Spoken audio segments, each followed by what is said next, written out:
আসসালামু আলাইকুম রহমতুল্লাহি বারাকাতু। আমি আশিক ব্যাপারী খেজুরের বাজার থেকে।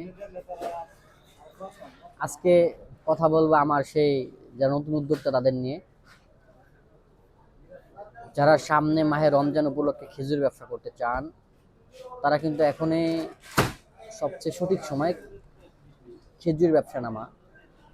আর যারা অনলাইনে যারা বিক্রি করতে চান, যারা নতুন উদ্যোক্তা, তাদেরকে আমি একটা কথাই বলবো যে আপনারা অনলাইনের পাশাপাশি অফলাইনে একটা দোকান দেন। তার কারণ হলো কিছু কিছু ব্যাপার আছে বা কিছু কিছু প্রোডাক্ট আছে যেগুলো 5 কেজি কার্টুনে আপনার দেখা যায় 4 কেজি একটু খেজুর থাকে, 1 কেজি থাকে না, বা 1.5 কেজি একটু নিয়ম মাল থাকে, 3.5 কেজি খুব ভালো মাল থাকে এরকম। অনলাইনে কিন্তু মূলত সব সময় একুটটা দেওয়ার সবাই চেষ্টা করে। তার কারণ হলো অনলাইনের খেজুরের কাস্টমারগুলো অনেক প্রিমিয়াম। তার কারণ লোকাল বাজার থেকে অনলাইনে অনেকে 100, 200, 300 টাকা দিয়ে বেশি কিনে। তার কারণ হলো অনলাইনে প্রিমিয়াম কোয়ালিটি দেওয়া হয় বা পাওয়া হয়।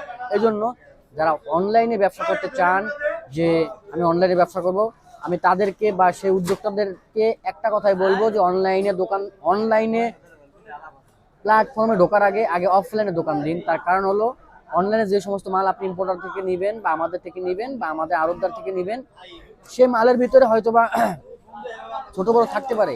ওই ছোট মালটা কিন্তু আপনাকে বাইরে বিক্রি করতে হবে কম দামে।